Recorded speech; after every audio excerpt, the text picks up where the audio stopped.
In my last video, I brought you my review of the Xbox One S, the newly released slimmed down flagship game console from Microsoft that packs in a bunch of 4K features. I got a lot of people asking about the main differences between the new Xbox One S and the original Xbox One, so I figured I'd do a follow-up video to address exactly that. So, let's kick it off starting with the most obvious difference, the way it looks. Show someone the original Xbox One and then the Xbox One S, and if they aren't a gamer, they'd likely not be able to tell that these are essentially the same console platform. When the Xbox One was released a few years ago, it was huge and clunky and sported a larger power brick to boot. Compare that to the Xbox One S and it's a night and day difference. Gone is the bulky external power brick, replaced by a simple power cord. Not only was Microsoft able to reduce the size of the Xbox One S by 40%, they were even able to move the power supply into the Xbox One S console itself at the same time.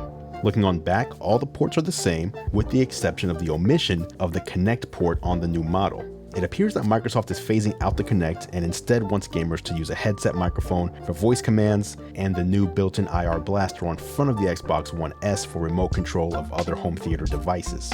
Another key hardware difference is that the Xbox One S can stand vertically with the optional vertical stand accessory. If you buy the 2TB model, you'll get the stand included in the box. If not, it'll cost you $19.99 if you get the 1TB or 500GB version. The included controller for the Xbox One S also has some minor changes as well, the biggest of which is that it now supports Bluetooth connectivity to the console, as well as to PCs and even mobile devices like smartphones and tablets. It also has a more tactile finish on the hand grips, making it less slippery, and the thumbsticks have been improved as well. The next big change Microsoft's introducing here on the Xbox One S is 4K Blu-ray. And this is actually a big deal. The original Xbox One played standard Blu-ray discs and DVDs, while the new Xbox One S adds in support for 4K Blu-ray. Since the Xbox One S starts at $299, it's officially the cheapest 4K Blu-ray player that you can buy, and it does way more than just play 4K Blu-ray discs, unlike the standalone units. This means that people who own a 4K TV and want to play 4K discs will likely be seriously considering the Xbox One S, even if they aren't necessarily gamers. This could be a huge win for Microsoft. The one caveat that I've found so far is if you have a high-end speaker system or receiver in your home that supports Dolby Atmos or DTS:X like I do, the Xbox One S doesn't send that untouched audio from the disc over to your receiver. In fact, for whatever reason, I found that it even struggled to send uncompressed 7.1 audio. Microsoft says that an update is forthcoming for the high-definition audio options though, and if you don't have a crazy sound system in the first place, then this won't even affect you at all. The next feature that sets the Xbox One S apart from the original is 4K video streaming. Services like Netflix, Amazon Prime Video, and YouTube support 4K streaming video, which the original Xbox One couldn't handle. With the new version, you get access to the higher resolution videos that these services have to offer. That means you can pull up my YouTube channel on your Xbox One S and watch this very video in glorious 4K.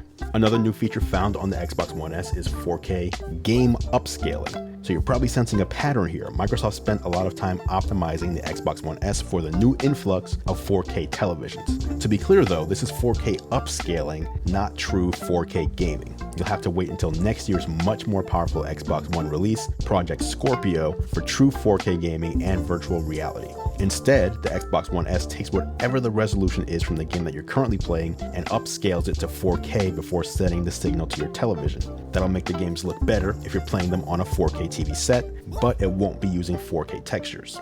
And finally, the last big change, and it's my favorite feature, HDR capability.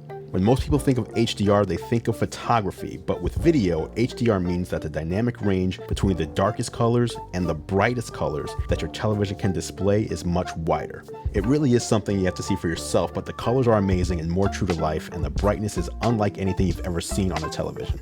The Xbox One S supports HDR for streaming, for 4K Blu-ray discs, and for gaming. You'll need a television capable of displaying the open HDR10 spec as opposed to a TV that can only display Dolby Vision HDR in order to take advantage of this.